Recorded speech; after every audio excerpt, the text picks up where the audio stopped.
Haleluya. Selamat Bapak Ibu jemaat yang dikasihi Tuhan Yesus Kristus. Shalom, apa kabar? Haleluya, bersama Yesus. Kabar kita luar biasa karena kasih setia Tuhan tak pernah meninggalkan kita. Sebelum kita mulaikan ibadah kita pada pagi hari ini, mari saya undang kita semua bangkit berdiri. Siapkan hatimu. Kita mau menyembah Tuhan. Mari kita beri yang terbaik. Haleluya Yesus. Terima kasih Bapa. Terima kasih Tuhan Yesus buat kasih setiamu. Bapa di dalam surga, pagi hari ini kami datang di hadapan-Mu Tuhan. Kami bersyukur buat kasih setiamu di dalam kehidupan kami. Sampai saat ini kami ada bukan karena kekuatan kami Tuhan. Semua karena cinta-Mu. Semua karena kebaikan-kebaikan-Mu Tuhan. Apapun keadaan kami Bapa, kami mau katakan Tuhan, Engkau Tuhan Yesus yang sangat baik. Dan pagi hari ini Tuhan, kami rindu beri yang terbaik Tuhan. Kami rindu memuji dan menyembah-Mu Bapa dengan segala keberadaan hidup kami. Layakkanlah kami Tuhan, sucikan kami dengan kuasa darah-Mu. Biarlah setiap pujian penyembahan kami boleh menyenangkan hati Tuhan. Biar lewat kehidupan kami juga Tuhan boleh menyenangkan hati-Mu Bapa. Pelayanan pada pagi hari ini kami serahkan ke dalam tangan-Mu. Kami percaya Tuhan Engkau yang ambil alih, Engkau yang berotoritas penuh atas ibadah kami pada pagi hari ini. Segala pekerjaan kuasa kegelapan sudah dihancurkan di dalam nama Yesus. Dan pagi hari ini Tuhan, baik kami yang ada di gereja dan juga umat-umat-Mu yang menyaksikan, yang beribadah bersama-sama di rumah, Engkau menjamah setiap kami, Engkau melawat setiap kami, sehingga kami dapat dengan sukacita memuji dan menyembah Tuhan. Terima kasih Bapa. Kami bawa ibadah kami dari awal, pertengahan sampai selesainya hanya di dalam nama Tuhan Yesus Kristus, Tuhan dan Juru Selamat kekasih jiwa kami. Haleluya. Amin. Haleluya Yesus. Sebelum kita memulaikan pujian kita akan baca ayat bersama-sama. Silakan multimedia.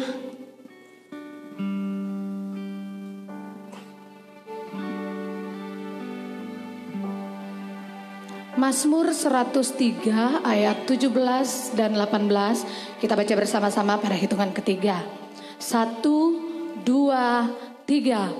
Tetapi kasih setia Tuhan dari selama-lamanya sampai selama-lamanya atas orang-orang yang takut akan Dia dan keadilannya bagi anak cucu. 18. Bagi orang-orang yang berpegang pada perjanjiannya dan yang ingat untuk melakukan titanya. Haleluya, beri pujian bagi Tuhan. Kasih setia Tuhan tak akan pernah meninggalkan orang-orang yang takut akan Dia. Haleluya. Kami mau senantiasa bersyukur Tuhan, sebab kasih setia-Mu. Mari umat Tuhan, bersyukurlah kepadanya. Dia mengasihi-Mu. Haleluya Yesus.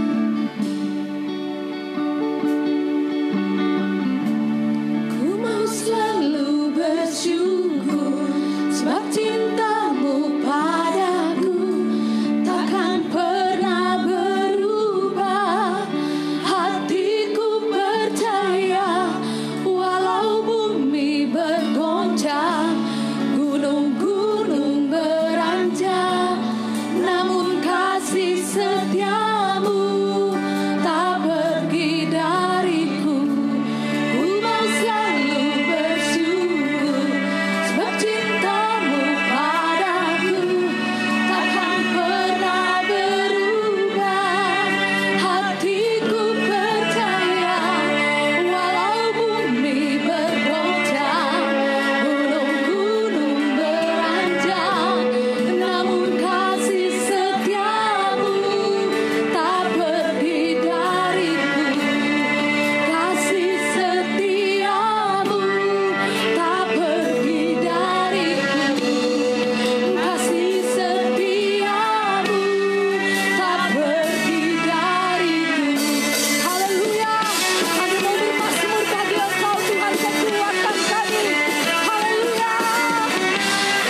Inilah kami umat-umat-Mu Tuhan. Engkau telah lebih dulu mengasihi kami, mencintai kami. Biar lewat pujian ini Tuhan, menjadi pernyataan kembali kami Tuhan. Kami mau tetap setia, kami mau tetap cinta. Sebab hanya Engkau yang layak Bapa. Hanya Engkau yang layak Tuhan. Haleluya.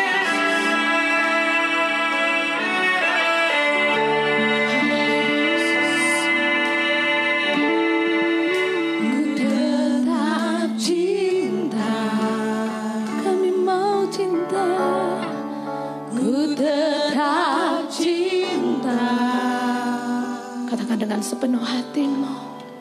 Walau badai Dia ada di tempat yang maha tinggi. Dia yang melihat sampai kedalaman hatimu. tetap cinta, Kami mau setia. ku tetap Haleluya. setia, Kami mau setia padamu Tuhan. ku tetap setia. Walau topan datang menerpa, ku tetap setia. Sebab terlalu banyak yang Tuhan telah perbuat. Tak terhitung Tuhan kasih-Mu. Yang Tuhan telah beri, Tak terhitung keajaiban-keajaiban-Mu yang boleh kami rasakan. takkan mungkin ku balas dari Ya Yesus Tuhan. apa yang ku miliki. Tapi kami mau persembahkan seluruh hidup kami Tuhan. Biarlah hidup kami boleh menjadi persembahan yang berbau harum di hadapan hadirat-Mu Bapa. Haleluya Yesus. Ini seluruh hidup kami Tuhan. Dan ku tetap cinta, dan ku tetap setia untuk Selama-lamanya. Mari jemaat Tuhan katakan. Tetap cinta, ku tetap cinta, ku tetap cinta. Kami mau selalu cinta. Walau badai datang menerpa, ku tetap cinta. Ini kami Tuhan, setia, setia padamu, setia. Sekalipun topan datang Tuhan, biarlah kami kedapatan tetap setia di hadapan-Mu Bapa. Ku tetap setia. Terlalu banyak yang Tuhan telah beri. takkan mungkin Ku balas dari apa yang ku miliki. Ini kami Tuhan. Ya Yesus, ya Yesus Tuhan. Seluruh hidupku, seluruh hidup kami Tuhan. Biar ku tetap setia untuk selama-lamanya. Terlalu banyak yang Tuhan telah beri. Takkan mungkin ku balas dari apa yang ku miliki. Ku persembahkan, biarlah hidup kami menyenangkan hati-Mu Tuhan.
firman Tuhan katakan,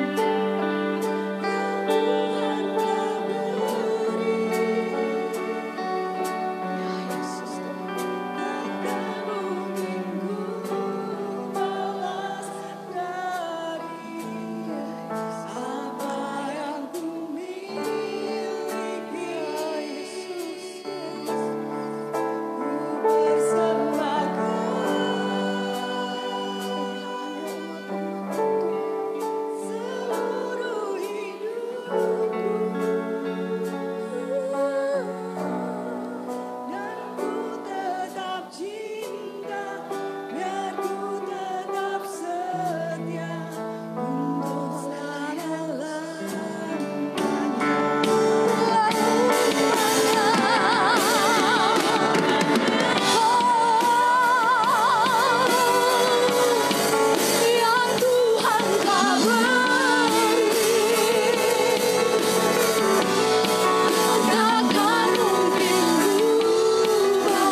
Sembah Kau Tuhan, ku mengangkat tanganku.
kasih Tuhan Yesus. Engkau Allah yang ajaib. Amin. Engkau Allah yang hebat dalam kehidupan kami ya Tuhan. Kiranya Tuhan pujian penyembahan kami menyenangkan hati-Mu. Menjadi dupa yang harum di hadapan-Mu ya Tuhan. Terima kasih atas setiap kehadiran-Mu Tuhan. Lawatan-Mu Tuhan bagi kami. Sehingga kami dipuaskan. Sehingga kami beroleh kemenangan bersama-sama dengan Engkau. Dalam pujian penyembahan kami Engkau ditinggikan. Engkau dimuliakan ya Tuhan. Biarlah Engkau sendiri yang beracara di dalam kehidupan kami ya Yesus. Ambil alih Tuhan tempat ini. Untuk Engkau berkata-kata melalui hamba-Mu. Menyampaikan isi hati-Mu untuk kami ya Tuhan. Kami siap mendengarkan firman-Mu. Kami siap menerima pengharapan yang baru. Kami siap menerima kekuatan yang baru. Kami siap menerima kemenangan atas setiap masalah hidup kami Tuhan. Karena bersama-Mu, Engkau Allah yang setia. Engkau yang tidak pernah meninggalkan kami. Terima kasih Bapa di surga. Sembunyikan hamba-Mu Tuhan di belakang salib-Mu. Biarlah hanya Engkau Tuhan Allah yang termulia. Yang berkata-kata melalui hamba-Mu. Terima kasih Bapa, terima kasih Yesus, terima kasih Allah Roh Kudus. Kami berdoa hanya di dalam nama Tuhan Yesus Kristus. Haleluya. Amin.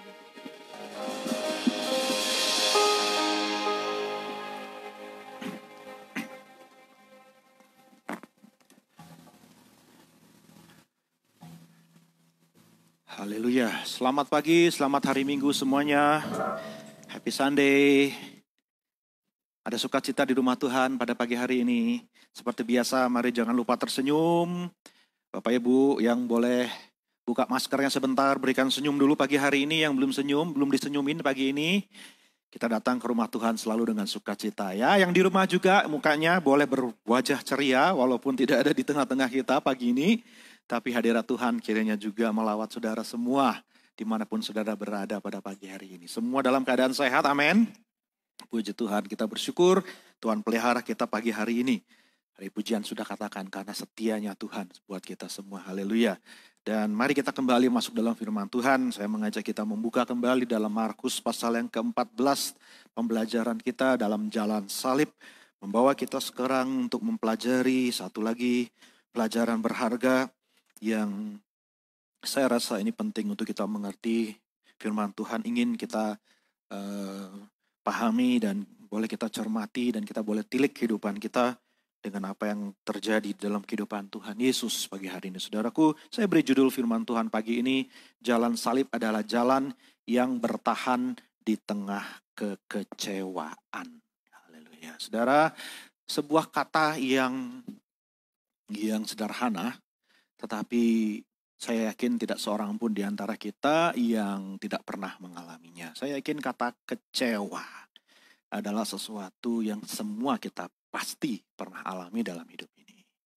Dan saudaraku, pagi ini kita akan lihat sama-sama bagaimana Tuhan Yesus dalam perjalanannya menuju ke salib. Di dalam langkah-langkah terakhirnya menuju klimaks dari hidupnya. Menuju puncak dari perjalanan hidupnya yang harus mati di kayu salib.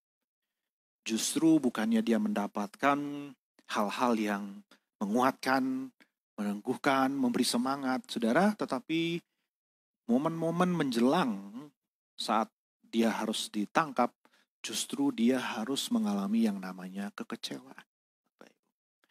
Dan ini sesuatu yang mungkin kedengarannya sederhana atau kedengarannya mungkin bagi kita biasa kita dengar, tetapi saya yakin ketika kita mengalami kekecewaan Bapak Ibu ya, itu bukan sesuatu yang mudah. Bahkan ada orang-orang yang karena mengalami kekecewaan, hidupnya terdampak oleh kekecewaan itu bahkan berlarut-larut sampai berdekade-dekade saudaraku, bahkan sampai dibawa mungkin ke liang kubur istilahnya saudara ya, mati dengan kekecewaan, mati dengan hati yang disakiti, mati dengan perasaan yang tidak bahagia, tidak sukacita, tidak puas dan seterusnya. Tapi mari kita perhatikan bagaimana Tuhan Yesus, saudara dikasih Tuhan, Allah kita, tidak hanya dia menderita di kayu salib, tidak hanya dia rela, saudaraku, mengalami kesusahan secara fisik, secara jasmani. Tidak hanya dia rela tanggung akibat dari dosa, hukuman dosa kita. Tidak hanya secara fisik, tetapi kita juga lihat Yesus rela menderita secara batinnya. Yesus juga rela menanggung kesusahan secara psikis, secara jiwa, secara batin, Bapak Ibu. Dan mungkin ini yang mungkin jarang kita pernah renungkan.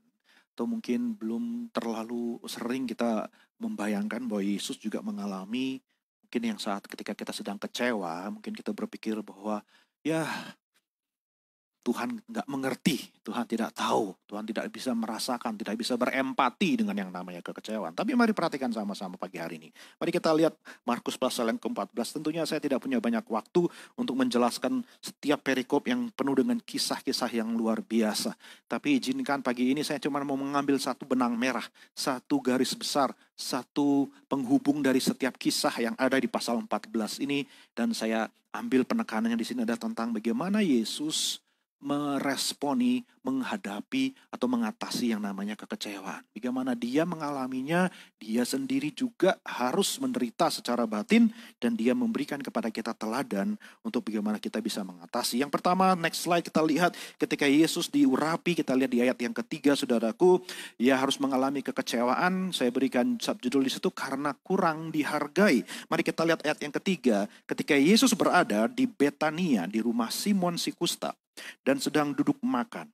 Datanglah seorang perempuan membawa suatu buli-buli pualam berisi minyak narwastu murni yang mahal harganya.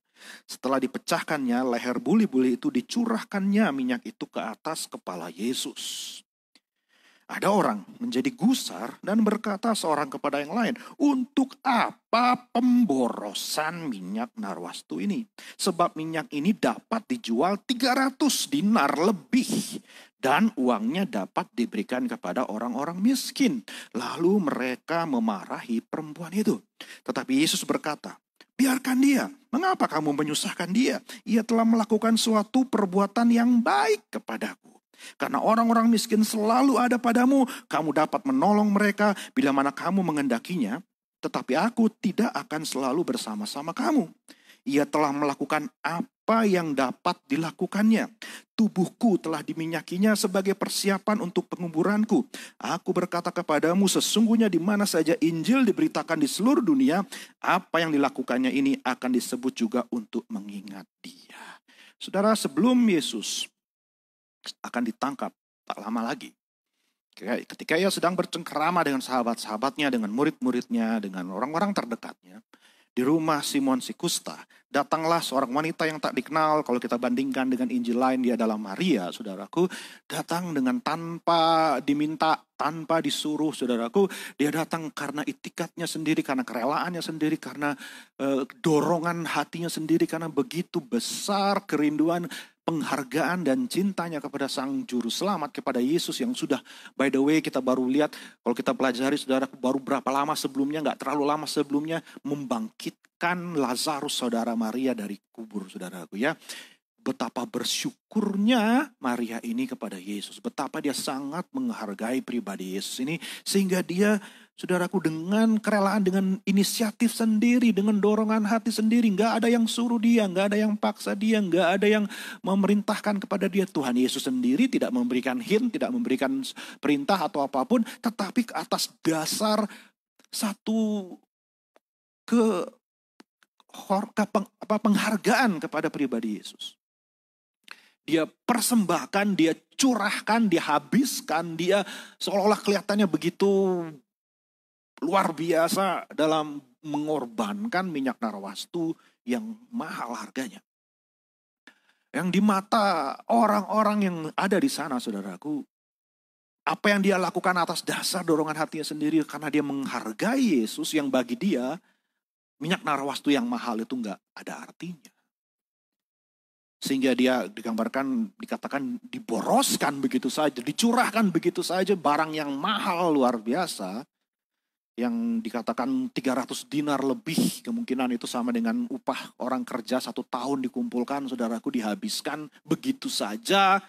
Ya, hanya dalam satu momen, hanya dalam satu kesempatan dihabiskan gaji selama 1 tahun, saudaraku, hanya untuk dicurahkan begitu saja.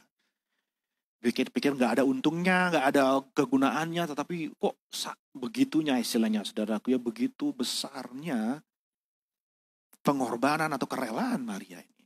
Sehingga di mata murid-muridnya dikatakan adalah, murid-murid Yesus dikatakan sebuah pemborosan. Saudara, kita bisa melihat dua pandangan terhadap Yesus. Maria memandang Yesus berharga lebih daripada 300 dinar. Sehingga 300 dinar itu enggak ada artinya dibandingkan siapa Yesus. Itu kecil nilainya.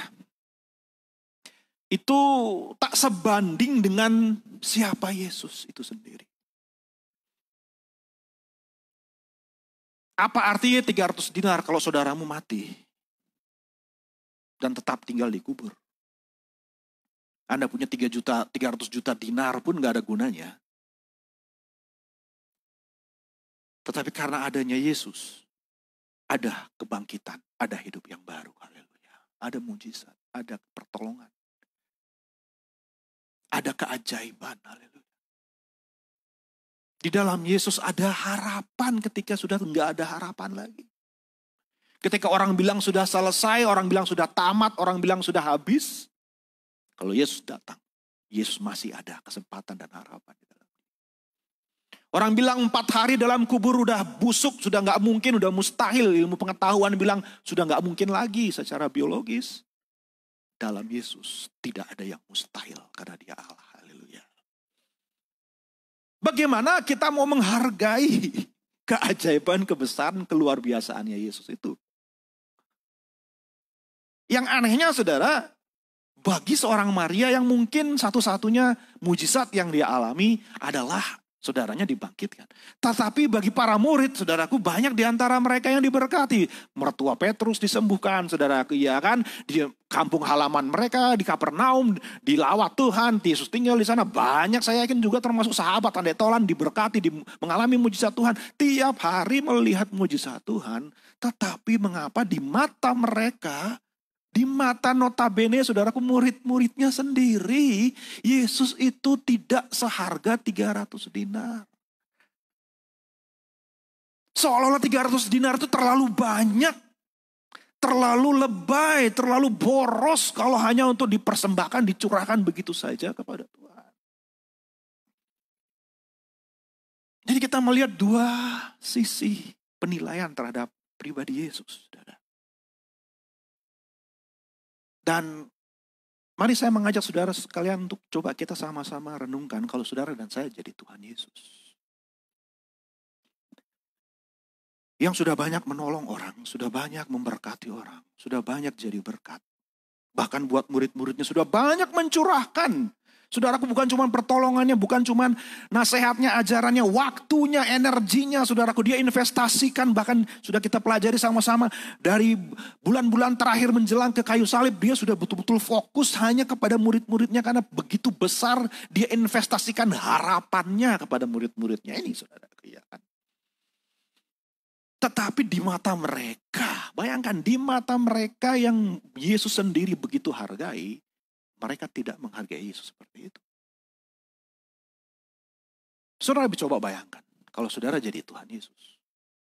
Ini loh orang-orang yang selama ini mengiring dia, yang selama ini banyak diberkati, dipilih, banyak sudah mendapatkan keistimewaan di mata Tuhan dibandingkan orang lain. Tapi di mata mereka tetap Yesus itu 300 dinar. Oke lah kita hargai Yesus, tetapi 300 dinar itu terlalu banyak. Gak segitu harganya Tuhan Yesus, terlalu boros itu. Lebih baik itu masih bisa dipakai buat yang lain, pakai alasan pakai orang miskin. Saudara kasih Tuhan, saya mau tanya sama saudara, berapa saudara menghargai Tuhan Yesus pagi hari ini?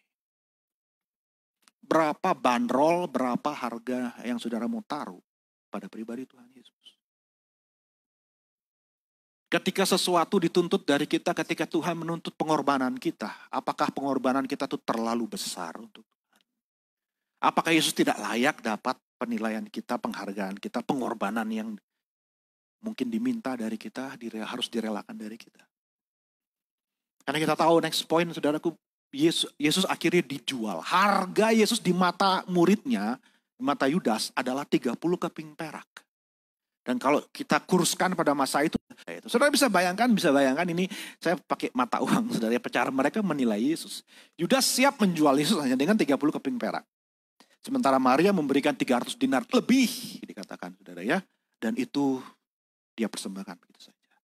Saudara, kalau kita jadi Tuhan Yesus, kita sudah banyak nolong orang, kita sudah banyak jadi berkat buat orang lain, kita sudah banyak berkorban buat orang lain. Tetapi ternyata di mata mereka, di mata orang-orang yang mungkin selama ini kita investasikan hidup kita. Kalau saudara kecewa, saudara boleh alimkukan kepala di depan saya, nggak usah angkat tangan. Saudara. Ya, saya cuma dihargai segitu. Saya kerja sekian lama, saya berusaha sekian lama, saya sudah berkorban sekian banyak. Ya, saya cuma dihargai segitu.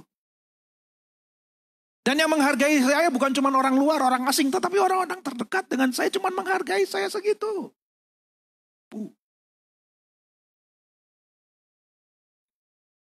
Saya yakin itu sakit banget, saudara. Kecewanya itu luar biasa. Saya yakin gak mudah orang kalau ngalamin seperti yang Yesus alami. Saya cuma dihargai segitu. Saudara sudah kerja sekian lama, saudara dapat terpaksa di PHK atau saudara terdapat diberhentikan, dan sudah cuma dihargai mungkin seberapa jumlahnya, dan saudara, wah saya sudah banyak berkontribusi buat perusahaan ini dan sebagainya. Kok saya cuma dihargai segitu, kecewa, sakit hati, pahit dan seterusnya, saudara, ya kan? Hello saudara dikasih Tuhan, Tuhan Yesus juga bisa mengalami kekecewaan. Tetap ada haleluya pada pagi hari ini saudara. Ya saya cuma dihargai segitu. Harga saya di mata orang-orang ini cuma segitu.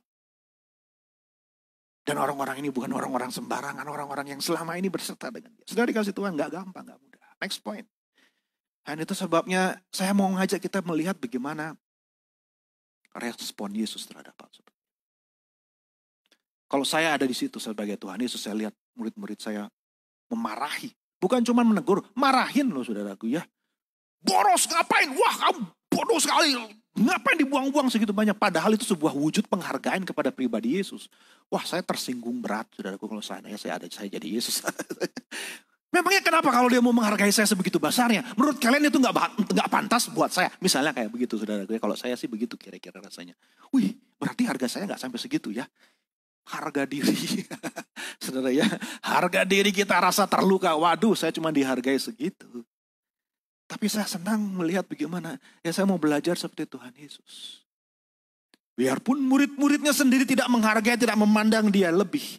Tetapi Yesus menolak, Yesus tidak mau membiarkan pandangan murid-muridnya, orang-orang yang dia hormati, dia segani, dia kasihi, dia istimewakan. Dia gak mau biarkan pandangan mereka terhadap dia itu mempengaruhi seluruh cara hidupnya, seluruh pandangan tentang segala sesuatu. Sehingga dia kecewa, sakit hati, dia saudaraku yang merasa ya sebagainya ya saudara ya. Nah, dia justru hanya fokus kepada, perhatikan saudara, dia fokus kepada sang wanita yang mau menghargai dia. Saudara, saya yakin dalam kehidupan kita, Tuhan taruh dalam hidup kita orang-orang yang tahu menghargai kepada kita. Mungkin gak banyak, 1-2 orang.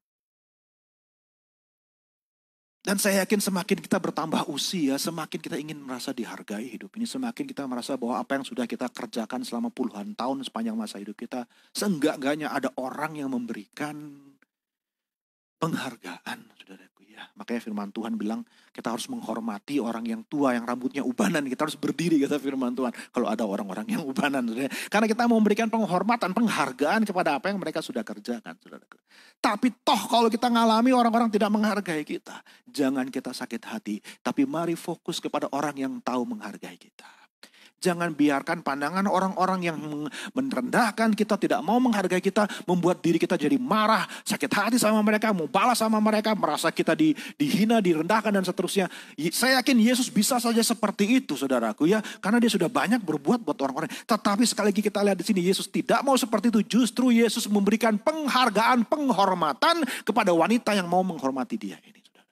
Maka dikatakan bahwa wanita ini akan dikisahkan di seluruh dunia di mana Injil diberitakan, kisah hidupnya akan menjadi peringatan akan dia. Siapa yang menghargai pasti dihargai. Kalau orang menghargai Tuhan, dihargai sama Tuhan. Maka saudara kasih Tuhan, mari kita jadi orang yang mau saling menghargai. Ada amin saudaraku? Hargai orang yang ada di kiri dan di kanan. Hargai orang yang ada di dalam rumah. Hargai orang yang ada di dalam lingkungan kehidupanmu. Hargai keberadaan mereka, saudara. Jangan kita terlalu jadi orang tuh terlalu sibuk, terlalu ambisius, terlalu punya mimpi yang besar, terlalu tinggi angan-angannya, cita-citanya, saudaraku ya. Wah, betul-betul achiever, saudaraku ya, pengen ini dan sebagainya. Sehingga dalam perjalanan kita menuju puncak karir, dalam perjalanan kita menuju kesuksesan, saudaraku, kita nggak pernah tegur sapa sama orang lain, kita nggak pernah hormati orang lain, kita anggap semua nggak ada, pokoknya cita-cita saya, pokoknya saya punya tujuan harus saya capai.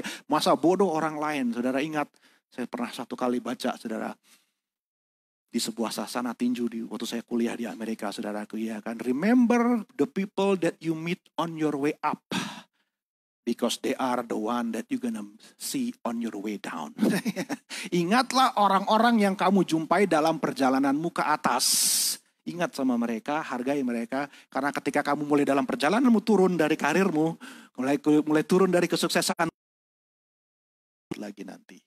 Kalau kau tidak hargai mereka dalam perjalananmu ke atas, ketika kau turun, ketika kau mengalami kegagalan dan kau mulai habis dari segala masa hidupmu, mereka juga yang akan kau jumpai, dan jangan kecewa kalau mereka tidak menghargai engkau juga. Kadang-kadang kita lupa tentang hal itu. Kadang-kadang banyak orang tua lupa menghargai. Sehingga mereka kerja sukses dan tidak menghargai anak, tidak menghargai istri, tidak menghargai suami, tidak menghargai orang-orang di sekelilingnya. Sehingga akhirnya ketika dia mulai turun pamornya, mulai turun bintangnya, istilahnya, saudaraku ya, mulai turun masanya, sudah mulai lewat, saudaraku ya, semua meninggalkan dia, tidak menghargai dia. Saudara dikasih Tuhan, mari tetap fokus. Katakan sama kiri kanan, tetap fokus. Amin, amin, amin. Tetap hargai orang-orang yang mau menghargai kita. Jangan salah fokus kepada orang-orang yang tidak mau menghargai kita. Sekalipun mereka orang-orang terdekat. Perhatikan baik-baik. Sekalipun mereka orang-orang yang paling diharapkan oleh Tuhan Yesus. Yang bakal jadi pengganti penerus Tuhan Yesus sendiri. Duh, saudara, sudah sekian lama diajarin, sudah sekian lama diajakin, sudah sekian lama dididik, sudah sekian lama dibimbing. Air susu dibalas air tuba. Aduh, no. Yesus tetap sabar. Dia tetap percaya. Yang saya senang, saudaraku, karena matanya Tuhan Yesus, hati Tuhan Yesus, fokus Tuhan Yesus adalah fokus kepada rencana Allah dalam hidupnya. Wanita ini tidak tahu bahwa dia sedang meminyaki tubuh Yesus yang akan segera dipersembahkan sebagai korban penebus dosa. Dia tidak tahu itu. Tetapi Yesus melihat peristiwa itu sebagai salah satu bagian dari rencana Allah untuk mempersiapkan dia dalam menggenapi panggilannya, dalam menggenapi tujuannya ke kayu salib. Sehingga dikatakan ayat yang ke-8, ia telah melakukan apa yang dapat dilakukannya. Tubuhku telah diminyaki sebagai persiapan untuk penguburanku. Gak ada orang lain yang punya pandangan seperti itu. Cuman Yesus. Kenapa? Karena Yesus tahu segala sesuatu terjadi sesuai dengan rencana Tuhan. Wanita ini mau menghargai dia, orang lain gak mau menghargai dia. It's okay, yang penting semuanya itu tetap karena Tuhan Bapa mau menggenapi rencananya dalam hidupku. Jadi dia tetap punya fokus pada rencana Allah. Saudara katakan sama kiri kanan, fokus tetap sama rencana Allah. Ketika engkau diizinkan mengalami kekecewaan, ketika engkau diizinkan orang-orang tidak menghargai engkau, saudaraku, tetap fokus, percayalah bahwa rencana Tuhan pasti harus digenapi. Dan mungkin Tuhan izinkan hal seperti itu sebagai bagian, bukan cuma mungkin, segala sesuatu terjadi demi kebaikan. Pasti kekecewaan sekalipun diizinkan untuk membawa kita kepada penggenapan rencana Tuhan. Makanya mata kita, fokus kita tetap kepada apa yang Tuhan mau kerjakan. Tuhan mau saya kerjakan dalam hidup ini. Sehingga kecewaan itu kita anggap sebagai oke, ini sebuah persiapan. Oke, ini sebuah pelatihan. Oke, ini sebuah hal yang harus saya tanggung demi saya menggenapi rencana Tuhan. Saudara. Kalau kita percaya sama rencana Tuhan, kalau kita percaya bahwa segala sesuatu mendatangkan kebaikan, tidak ada alasan bagi kita untuk kecewa. Ada amin semua, saudaraku?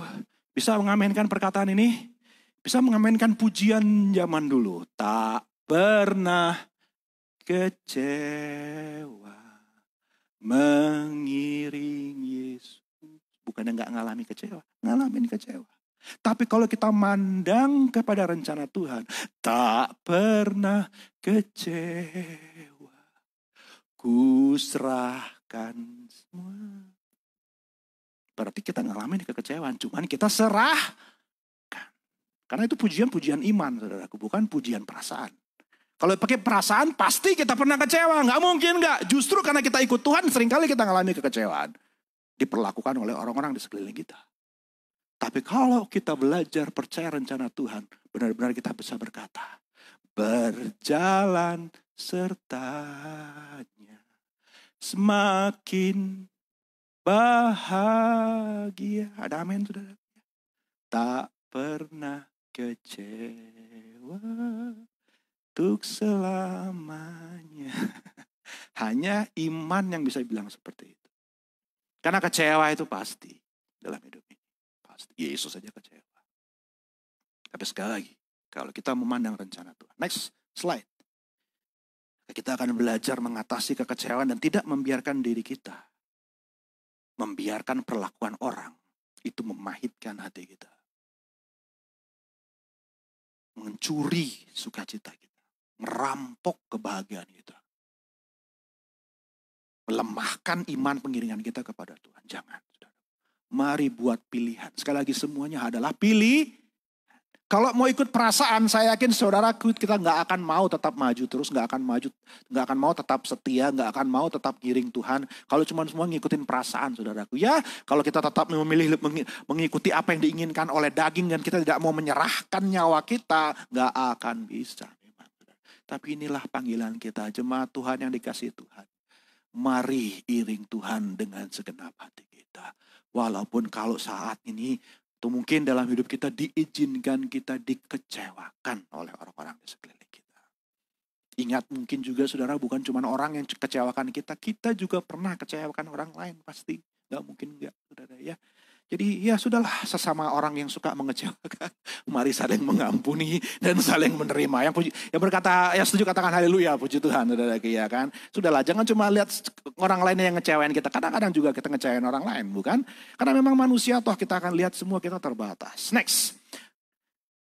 Teruslah berikan yang terbaik untuk Yesus apapun komentar orang. Wah tulisannya gak kelihatan saudaraku. Jadi tetap berikan. Mari kita lihat sang wanita ini. Terserah orang mau bilang apa saudaraku. Ya saya suka dengan wanita ini. Dia gak peduli orang bilang apa. Mau dimarahin dan sebagainya. I do it for Jesus. Halo ada puji Tuhan semua saudara. Ya kan. Udahlah gak usah dengerin terlalu banyak kata-kata orang. You mau bilang apa bagaimana dan sebagainya. Saya mempersembahkan semuanya untuk Tuhan. Bukan untuk kamu. Kamu tidak senang tidak dan sebagainya.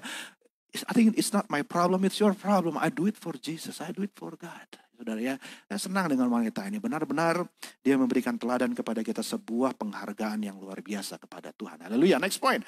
Kisah selanjutnya saudaraku, bagaimana Yesus kemudian harus menghadapi lagi kecewaan demi kekecewaan. Dia dikhianati oleh orang terdekat dari ayat yang ke-17. Kita baca di sana, saya mau cepat saudara, saya ajak kita loncat ayat 17. Setelah hari malam, datanglah Yesus bersama-sama dengan ke-12 murid itu ketika mereka duduk di situ dan sedang makan. Yesus berkata, aku berkata kepadamu sesungguhnya seorang di antara kamu akan menyerahkan aku, yaitu dia yang makan dengan aku.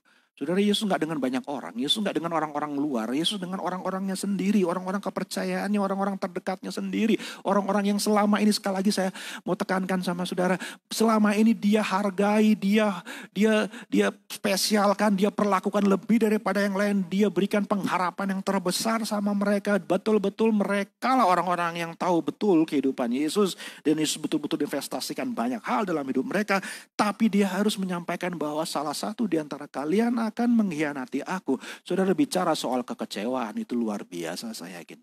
Sebagai Tuhan Yesus saudara ya. Maka ayat 19. Maka sedihlah hati mereka dan seorang demi seorang berkata kepadanya. Bukan aku ya Tuhan. Ia menjawab. Orang itu ialah salah seorang dari kamu yang 12 ini. Dia yang mencelupkan roti ke dalam satu pinggan dengan aku. Anak manusia memang akan pergi sesuai dengan yang ada tertulis tentang dia. Akan tetapi celakalah orang yang olehnya anak manusia itu diserahkan adalah lebih baik bagi orang itu sekiranya ia tidak dilahirkan. Saudara luar biasa dikhianati oleh orang yang paling dipercaya. Lebih dipercaya dibandingkan yang lain. Kenapa? Karena Yesus mempercayakan Yudas jadi bendahara. Yang pegang uang, yang paling dipercaya justru paling mengkhianati. Karena mencelupkan roti di pinggan itu berarti dia duduk seiringan dengan Tuhan. Dia duduk di sebelahnya Tuhan. Gak mungkin kalau kita makan ber-13, Yesus sama 12 murid. Yang jauh saudaraku yang mencelupkan di pinggannya Tuhan. Masing-masing ada pinggan sama-sama untuk sharing. Pasti yang ada di sebelahnya. Dan kalau kita ikuti budaya zaman itu saudaraku. Kalau mereka makan perjamuan Paskah. Orang yang duduk di sebelahnya Tuhan itu orang yang paling dihormati. Yang paling dihargai, yang paling dipercaya. Maka dia ditempatkan di sebelah. Berarti Yudas sekalipun posisinya paling dihormati, paling dipercaya, justru dialah yang jelek, saudaraku ya kan. Waduh. Apalagi kalau sampai makan sama-sama. Karena makan itu, mengapa perjamuan malam itu menjadi perjanjian baru, menjadi sebuah, saudaraku, sebuah sakramen yang kita lakukan sama-sama. Setiap kali kita melakukannya mengingat akan Tuhan. Karena makan bersama-sama itu bicara bersekutu, berbagi, bicara soal merasakan sama-sama, menikmati sama-sama, bicara soal percaya, hubungan, kedekatan, keintiman. Karena kita hanya bisa makan dengan orang-orang yang baik, dengan kita intim, dengan kita hanya bisa menjalin hubungan ketika kita makan. Gak mungkin makan dengan musuh, itu gak mungkin. Pasti rasanya juga, biarpun saudara makan babi guling, pasti rasanya kayak batu guling saudaraku ya kan. Gak ada enaknya saudara, ya bagaimana juga rasanya, gak mungkin bisa nyaman. Karena ada orang yang musuhin kita di situ, saudara lihat mandang mukanya saja saudara ya, babi guling berubah menjadi apa sih juga gak tahu. Pokoknya udah percuma dah saudara ya. Tapi kalau kita makan sama-sama berarti kita menghargai, mengasihi, menyenangi orang yang ada di sana. Kita tidak hanya menikmati makanan, kita menikmati satu sama lain. Tapi ketika dalam situasi seperti itu, orang yang diajak makan ini ternyata saudaraku musuh di balik selimut, saudaraku ya kan, bertopeng. Saudaraku zaman sekarang banyak orang pakai topeng, pakai mask, saudaraku ya. Waduh, wajahnya kelihatannya senyum. Saudara pernah lihat topeng di situ yang ada mulutnya senyum, ada kumisnya melingkar lagi, saudara. Gitu, ya. Mana saudara tahu baru di dalam mulut lagi. Gitu, saudara kan gak ketahuan, saudara kan, wajahnya kelihatan senyum aja, di dalamnya punya niat yang busuk. Ya inilah Yudas, dihianati oleh orang terdekat. Aduh, sakit banget. Dan Tuhan tahu. Bukannya Tuhan tahu setelah terjadi, belum. Enggak, saudara, dia sudah tahu sebelum terjadi pun dia udah tahu. Aduh, ini orang, aduh kok bisa ya makan sama aku dengan muka polos, gak ada apa-apa, gak gimana, dan gak merasa bersalah. Masih juga termasuk dia bilang, bukan aku ya Tuhan. Iya, kalau saya jadi Tuhan Yesus, ya kamu dah. Gitu ya kan. Yesus tetap. Malah dia dalam Injil lain katakan, perbuatlah apa yang harus kamu lakukan. Yesus kasih izin udah. Ya sudah kasih Tuhan. Next point. Jadi wow. Pengkhianatan yang sudah diketahui dari sejak semula. Dan Yesus gak mencoba menghalang-halangi. Gak mencoba mencegahmu Yudas. Gak coba marahin Yudas. Oh kamu tuh otakmu jahat sekali. Enggak saudaraku. Dia tetap aja. Biarin aja orang ini. Ya mau bagaimana lagi. Memang harus terjadi. Oh haleluya. Kadang-kadang ada hal-hal yang tidak akan pernah bisa kita cegah. Walaupun kita sudah tahu. Tapi memang harus terjadi. Dan hal itu akan melukai kita, mengkhianati kita, menyakiti kita.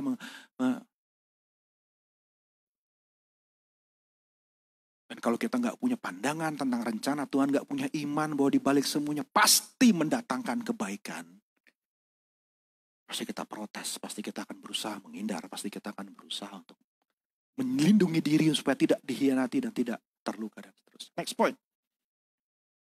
Tapi Yesus memilih untuk, ya kalau memang sudah jadi kehendak, memang harus terjadi seperti yang tertulis. So be it. Kamu mau jahatin aku? Ya sudah, kalau memang harus terjadi seperti itu. Bukannya pasrah, tetapi saya berkata berserah pada rencana Tuhan. Haleluya. Oke, memang sudah niatmu seperti itu. Yesus tidak pernah memaksa. Tuhan gak pernah paksa kita, saudara-saudara. Ya, kenapa sih kok dibiarin ada orang jahat? Kenapa sih kok dibiarin ada orang melakukan seperti Tuhan? Kenapa Tuhan gak lindungi saya? Kenapa Tuhan gak jagai saya dari orang-orang seperti itu? Tuhan gak pernah paksa. Kalau memang orang itu sudah mau seperti itu, siapa kita mau mengerti? Mereka punya kehendak bebas. Tapi yang pasti mereka akan tanggung sendiri akibatnya. Yesus sendiri bilang lebih baik dia gak usah lahir dari awal. Sudah dia harus tanggung akibatnya. Dia sudah kasih Tuhan. Next point. Jadi kadang-kadang kita harus, ya kata orang memang paling sakit saudaraku. Ya disakiti oleh orang yang terdekat. Tapi itulah yang namanya kasih. Halo, ada kasih pada pagi hari ini? Masih tetap percaya sama kasih saudara? Masih dihangatkan hati kita oleh kasih? Halo, amin, saudara ya. Karena kita tahu dalam hidup ini Ketika kita mengasihi berarti kita membuka diri dan menjadi rapuh dan kita mengizinkan orang untuk punya kemampuan, punya kuasa untuk melukai kita. Karena ketika kita mengasihi, kita membuka diri kita. Dan mengizinkan orang masuk dalam hidup kita dan mengizinkan orang melakukan hal-hal yang bisa saja melukai dan menyakiti kita. But that's what love is. Gak mungkin kita mengasihi kalau kita tidak benar-benar membuka diri dan kita benar-benar mengizinkan orang itu masuk dalam hidup kita dan membebaskan dia untuk menjadi diri dan melakukan apa yang dia lakukan. Selama kita tidak mau mengasihi, tidak mau menerima seperti itu, kita tidak benar-benar mengerti apa artinya kasih. Dan memang saudaraku, resiko mengasihi adalah disakiti. Kalau gak percaya, lihat Bapa kita yang di sorga. Dia punya resiko untuk disakiti, dia tetap cintai manusia, dia tetap ciptakan manusia, dia tetap izinkan manusia lakukan apapun yang mau dilakukan. Banyak orang protes, kenapa Tuhan tidak mencegah penjahat, kenapa Tuhan tidak mencegah hal-hal orang dan sebagainya. Ya Tuhan mengasihi, Tuhan izinkan orang mau melukai hatinya, ya bagaimana lagi, itulah yang namanya kasih. Sudah dikasih Tuhan, jangan sampai kasih menjadi dingin, kita gak jadi orang-orang yang mau mengasihi lagi karena kita takut dikecewakan, takut berharap, takut percaya, takut dan sebagainya. Saudara kasih Tuhan, itu adalah pilihan yang salah. Namanya hidup jadi manusia, ya beginilah. Kita harus terima satu sama lain dengan yang apa adanya. Kita semua sudah jatuh dalam dosa. Kita semua punya kemampuan untuk menyakiti orang lain. Tetapi bukan berarti lantas kita harus menjauhi satu sama lain. Kita tinggal di gunung, tinggal di pulau, tinggal di hutan sendirian supaya gak pernah terluka. Tidak. That's life. Yesus rela menderita. Yesus tetap mengasihi sampai akhir, kata firman Tuhan. Dia tetap mengasihi murid-muridnya. Saudara tetap mau mengasihi semua. Tetap mau mengasihi satu sama lain, saudaraku. Halo, ada amin pagi hari ini. Tetap mau mencintai satu sama lain. Walaupun satu saat mungkin dia akan melukai kita, menyakiti kita. Banyak orang gak mau seperti itu, makanya gak pernah mau komitmen. Karena kasih pasti menuntut komitmen. Saya gak pernah mau masuk dalam sebuah komunitas. Saya gak pernah masuk dalam sebuah gereja terlalu lama. Nanti kalau sudah mulai ada konflik, saya pindah lagi ke tempat yang lain. Saudara, sampai kemanapun saudara ketemu sama yang namanya manusia, pasti ada konflik. Betul apa betul, saudara? Termasuk di gereja. Karena gereja belum sempurna, gereja bukan malaikat isinya, saudaraku, ya tetap manusia. Itulah manusia. Manusia menajamkan sesamanya. Amin, saudara. Jadi itulah yang harus kita alami. Next. Jadi saudaraku, mengasihi memang tidak mudah, tetapi firman Tuhan bilang tetaplah mengasihi. Sakit tuh, sakit. Pagam, sakit Tuhan. Tetap kasih. Mau gimana lagi? Apakah kita mau jadi sama seperti mereka, jadi jahat dan tidak mau mengasihi? Enggak. Saya tahu kita semua sudah dipilih sama Tuhan. You are better than that. Bilang sama kiri kanan, you are better than that. Itu bilang saudaraku, ya kan? Amin, saudara. Orang lain boleh memilih untuk membenci, orang lain boleh memilih untuk sakit hati, orang lain boleh memilih untuk balas dendam dan sebagainya. Enggak, kalau kita sudah dipilih sama Tuhan, kita tetap diajarkan untuk mengasihi. Bahkan musuh sekalipun tetap dikasih. Bukan cuma saudara yang nyakitin kita, musuh juga pun. Wow. Kenapa? Karena Allah itu kasih. Siapa yang tidak mengasihi, tidak mengenal Allah, tidak berasal dari Allah. Karena ketika kita mengasihi, kita tahu Allah ada di dalam. Next point. Ya saudaraku, kita harus tetap belajar mengasihi bahkan orang-orang yang mengkhianati sekalipun, orang-orang yang membenci sekalipun, kita tetap memutuskan untuk mengasihi. Masih mau dengar firman Tuhan, saudara? Yang berikutnya, kecewa karena janji yang tak dipenuhi. Nah ini saudara ya, ayat 26 kita lihat Yesus harus siap dikecewakan oleh Yudas. Tapi bukan cuma oleh Yudas, kita lihat di situ ayat 26, setelah mereka menyanyikan nyanyian pujian setelah perjamuan malam, pergilah mereka ke Bukit Zaitun, lalu Yesus berkata kepada mereka, kamu semua akan tergoncang imanmu, sebab ada tertulis, aku akan memukul gembala, domba-domba itu akan tercerai-berai, akan tetapi sesudah aku bangkit, aku akan mendahului kamu ke Galilea. Perhatikan, kata Petrus kepadanya, biarpun mereka semua tergoncang imannya, aku tidak. Lalu kata Yesus kepadanya, aku berkata kepadamu, sesungguhnya pada hari ini, malam ini juga sebelum ayam berkokok 2 kali, engkau telah menyangkal aku 3 kali. Tapi dengan lebih bersungguh-sungguh Petrus berkata, bahkan dengan suara yang semakin keras. Jika dalam bahasa aslinya saudaraku semakin tegas dan ngotot, semakin kenyat saudara ya. Sekalipun aku harus mati bersama-sama dengan engkau, aku tak akan menyangkal engkau. Semua orang yang lain pun berkata demikian juga. Saudara, janji tinggal janji. Haleluya. Masih bisa senyum pagi hari ini walaupun saudara pernah dikecewakan, janjinya tidak ditepati. Saudara, ya kan? Namanya manusia. Saudara bayangkan ini murid-muridnya, oh janji, wah pokoknya apapun yang terjadi Tuhan kami siap. Wah kalau Yesus percaya sama janji-janji manusia saudara ya. Oh iya ya, pokoknya kamu gak akan tinggalkan aku ya. Please jangan tinggalin aku, kamulah orang-orang yang paling aku andalkan. Giliran, bam saudara ya. Saudara, ya kan? Bahkan kita baca saudara, nggak ada waktu saudara ya. Markus saudaraku sudah cuma pakai kain begitu saja saudara ya. Wah ketakutan, kainnya mau ditangkap sama dia lari, lepas telanjang bulat pun lari-lari saja saudara ya kan. Saking ketakutannya yang bilang pertama tidak akan meninggalkan saudaraku ya. Biarpun sudah telanjang tetap aja dia lari saudara ya kasih Tuhan. Wow sampai kayak begitu saudara. Itulah namanya manusia kecewa karena janji tak dipenuhi. Tuhan juga tahu rasanya seperti itu. Loh orang-orang yang sudah janji sama dia saudara. Next point saudara. Terus lagi, kalau Yudas berkhianat demi uang, Petrus yang awalnya berjanji itu, bukan cuma dia nggak memenuhi janji, dia bersumpah ketika menyangkal. Betul apa betul, saudara? Janji dibalas dengan bukan cuma sumpah, mengutuki kata firman Tuhan. Saudara bisa baca sendiri di situ. Dia mengutuk dan bersumpah, aku tidak kenal Yesus. Wow, yang awalnya ngomongnya I love you. Till death do us apart. Saudara ya kan. Baik, begitu dia ada masalah. Aku gak kenal siapa dia. Sumpah, swear. Biar mampus. Ya ampun saudaraku. Yang mulutnya bilang janji. Wah kalau saya jadi Tuhan Yesus, saya bayangkan dengar kata-kata Petrus seperti itu. Ini yang janji sama saya nih. Ternyata nyumpahin saya, ngutuk-ngutukin saya. Saudara boleh dibilang sebenarnya Petrus lebih parah loh sebenarnya dibandingkan Yudas. Yudas masih kena uang, Petrus benar-benar karena dia lebih cinta dirinya sendiri, bahkan semua pun dia relakan, yang penting gua selamat, masa bodoh. Wow. Sudah dikasih Tuhan, saya percaya kita nggak seperti itu, amin. Halo, ada haleluya semua pagi hari ini. Mari terus next point. Jadi saudaraku, kalau kita mengalami seperti itu, Yesus memilih ketika dia mengharapkan orang-orang memenuhi janjinya. Adalah namanya manusia terbatas. Sekarang iya, besok belum tentu iya. Ya sudah, bagaimana? Mau terlalu berharap sama manusia? Kecewa. Ayat yang di tengah Alkitab berkata, jangan berharap kepada manusia. Berharaplah kepada Tuhan. Yesus memilih untuk cari pertolongan dan kekuatan dari Bapaknya.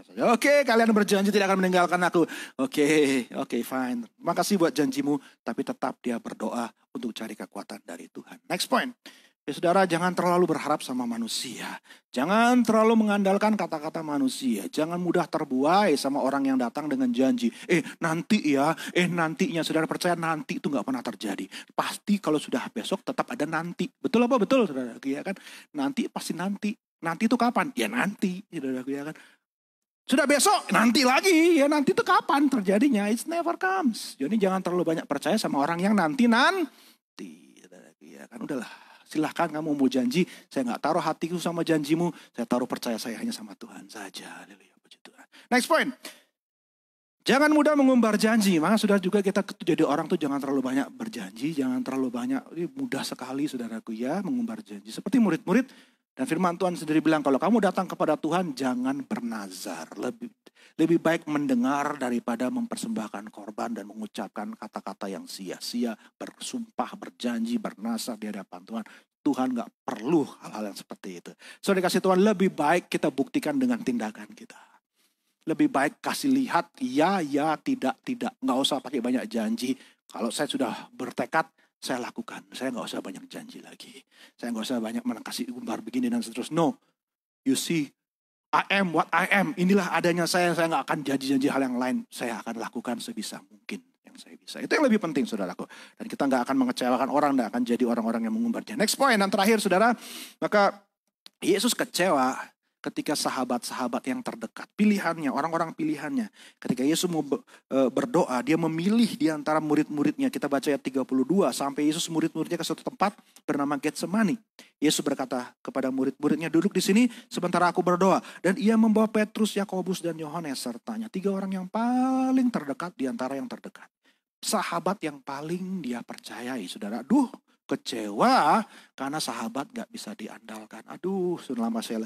Ini momen paling berat dalam kehidupan Tuhan. Jangan dikira salib itu paling berat buat Tuhan, saudara. Yang paling berat ketika dia harus mengambil keputusan mau taat atau tidak, mau berserah atau tidak, mau percaya kepada rencana Allah atau tidak, mau mengizinkan dirinya disakiti atau tidak. Itu saat terberat di Taman Getsemani di malam sebelum dia ditangkap. Itu momen paling berat bagi Tuhan. Dan saya yakin ketika kita sedang mengalami momen seperti itu, kita butuh sahabat. Kita butuh teman-teman yang ada. Kalau sudah bayangkan teman-teman yang diharapkan untuk memberikan kekuatan justru adalah orang-orang yang seperti sahabatnya Ayub, saudaraku ya. Datang bukan untuk menghibur, menguatkan, tapi datang untuk menghakimi, datang untuk memberikan kekecewaan, datang untuk menyakiti, datang untuk saudaraku menyampaikan kata-kata yang gak benar. Wow, luar biasa penderitaannya Tuhan Yesus. Dia tahu betul apa artinya kecewa. Next point.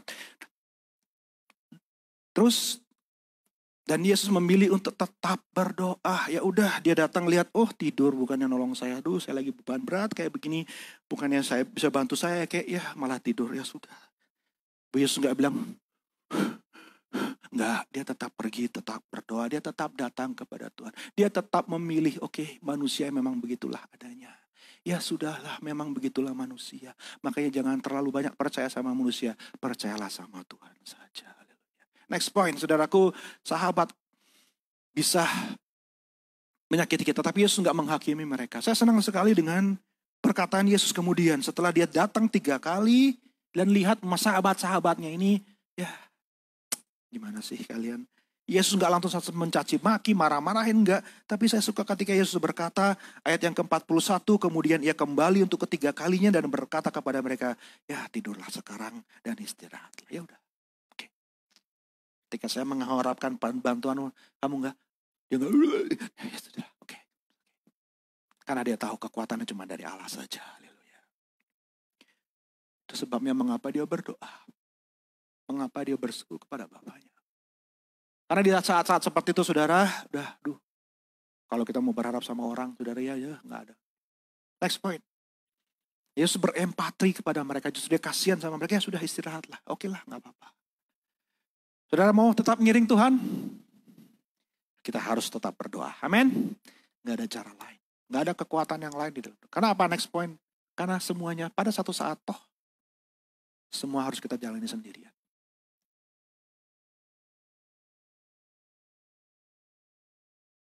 Kita punya pasangan hidup, kita bisa menikah sama orang kasih. Tapi toh ada saat dimana kita harus jalani penderitaan jalan salib sendirian. Semua tinggalkan, semua gak bisa diandalkan, semua ya kita harus jalani. Jangan kita kecewa, jangan kita marah, jangan kita berharap yang lain. Well, hadapi saja. Ada momen-momen di mana kita sendiri yang harus tetap percaya sendirian, gak ada orang lain. Kita sendiri yang harus percaya sama Tuhan, gak bisa ngandelin siapa-siapa lagi. Yakub harus bergumul dengan Tuhan sendirian. Gak bisa ngajak istrinya, gak bisa ngajakin anaknya yang banyak. Enggak, dia harus sendirian dengan Tuhan. Yesus harus bergumul di Getsemani sendirian, terus dia ditangkap sendirian, dianiaya sendirian, dan semuanya sendirian dibawa ke mahkamah agama, dibawa ke istana Pilatus, saudaraku ya dibawa. Ya puji Tuhan masih ada Simon dari Kirene yang mau bantu dia untuk mengangkat salib, tapi nggak terlalu berharap juga sama yang kayak begitu. Semua toh harus dijalani sendirian, ya. Makanya jangan takut saudaraku ketika kita harus sendirian, karena kita tahu Tuhan sertai kita nggak pernah sendirian. Dan Yesus tahu apa artinya ditinggalkan sendirian. Dikecewakan oleh semua orang dan harus jalani sendirian. That's okay. Kenapa? Dia sekali lagi punya pandangan yang jauh lebih tinggi dan lebih besar. Karena dia tahu semuanya pasti mendatangkan kebaikan pada akhirnya.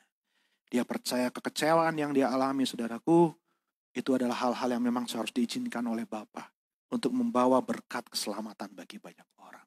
Ya sudah dikasih Tuhan pada pagi hari ini. Saya nggak tahu sih saudara, apakah saudara sedang mengalami hal yang sedang kita bahas saat ini. Tapi mari kita lihat bahwa Tuhan Yesus pun juga tahu rasanya dikecewakan. Yesus pun juga tahu rasanya saudara. Ya harapannya pupus, semangatnya dipatahkan mungkin. Atau dia bisa saja sakit hati dan seterusnya. Tapi puji nama Tuhan, kita lihat pagi hari ini bahwa Tuhan sudah memberikan teladan bagi kita. Percayalah rencana Tuhan pasti indah pada waktunya.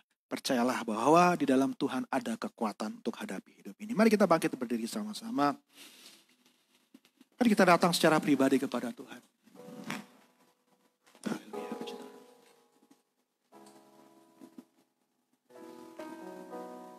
Tuhan terima kasih. Engkau sudah memberikan teladan kepada kami Tuhan. Engkau yang mengerti segala isi hati kami pada pagi hari ini.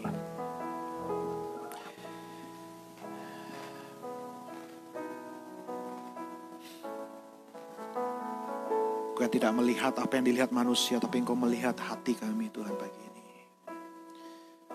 Roh Kudus, mari jamah hidup kami pagi ini. Kami membuka hati kami kepada Engkau. Di saat Engkau susah, Yesus hidup selalu. Di saat Engkau lemah, Dia kuatkan.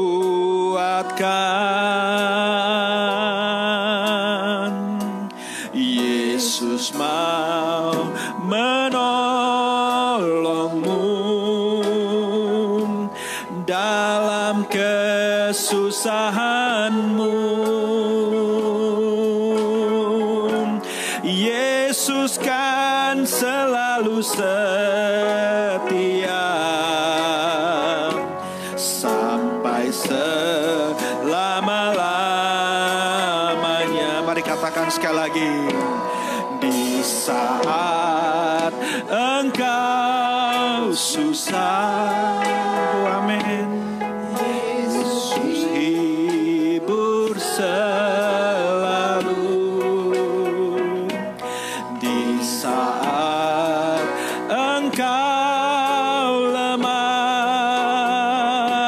Dia kuatkan. Benar.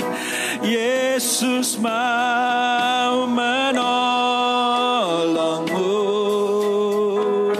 dalam kesusahanmu.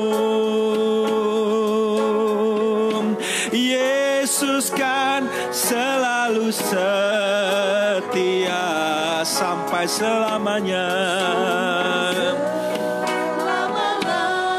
Mari katakan kepada Tuhan, haleluya.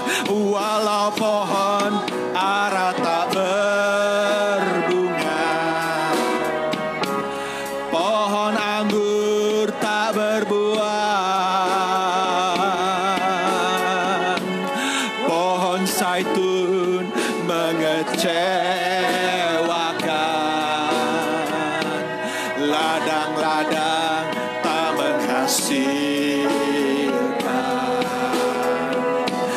kambing domba terhalau sudah,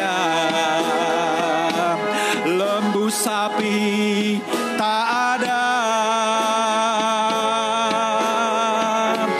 Namun aku kan tetap setia karena Yesus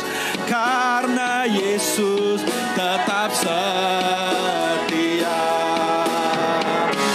Walau pohon ara tak berbunga, pohon anggur tak berbuah, pohon zaitun mengecewakan, ladang-ladang tak menghasilkan, kambing domba terhalau sudah, lembu sapi tak ada. Mari katakan, namun aku kan tetap setia karena Yesus tetap setia. Oh, namun aku kan tetap setia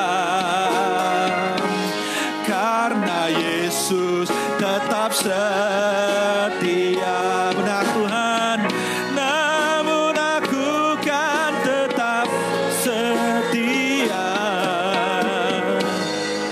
karena Yesus tetap setia.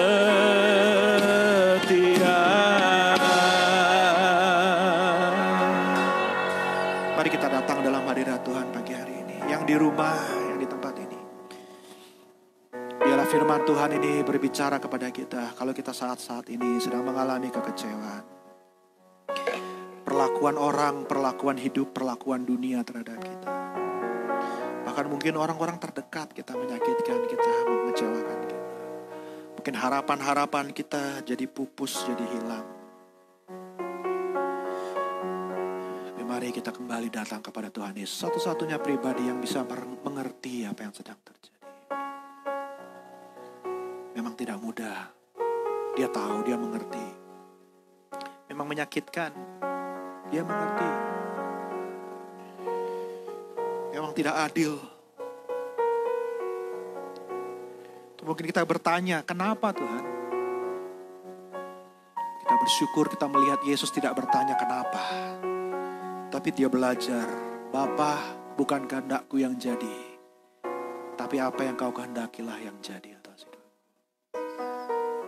Mari di saat-saat tergelap mungkin dalam hidup kita hari-hari ini, kita belajar percaya bahwa Bapa tahu apa yang sedang terjadi, bahwa Bapa mengerti apa yang kita alami, dan mari kita tetap beriman Bapa punya rencana yang indah di balik semuanya. Penebusan akan terjadi, keselamatan akan terjadi, berkat yang jauh melampaui yang dapat kita upayakan dengan kekuatan kita. Tergenapi ketika kita mau taat dan berserah kepada rencana Tuhan. Ada di antara saudara yang datang dengan sakit hati, dengan kekecewaan. Mari datang kepada Tuhan dan bawa semuanya di hadapan Tuhan. Dia yang pernah mengalami, dia yang mengerti semuanya. Jangan simpan itu. Jangan halangi hal itu untuk maju di dalam kehidupanmu, untuk tetap menghadapi masa depan dalam hidupmu. Jangan biarkan apa yang sudah dilakukan oleh orang menghentikan langkahmu dalam mengiring Tuhan. Menghentikan langkahmu untuk melakukan kehendak Tuhan. Biarlah pagi hari Roh Kudus meneguhkan hatimu. Datanglah kepada Dia dengan sungguh-sungguh seperti Yesus berdoa berulang-ulang. Kata-kata yang sama, permohonan yang sama. Menunjukkan betapa Dia sungguh-sungguh membutuhkan kekuatan dari Bapanya.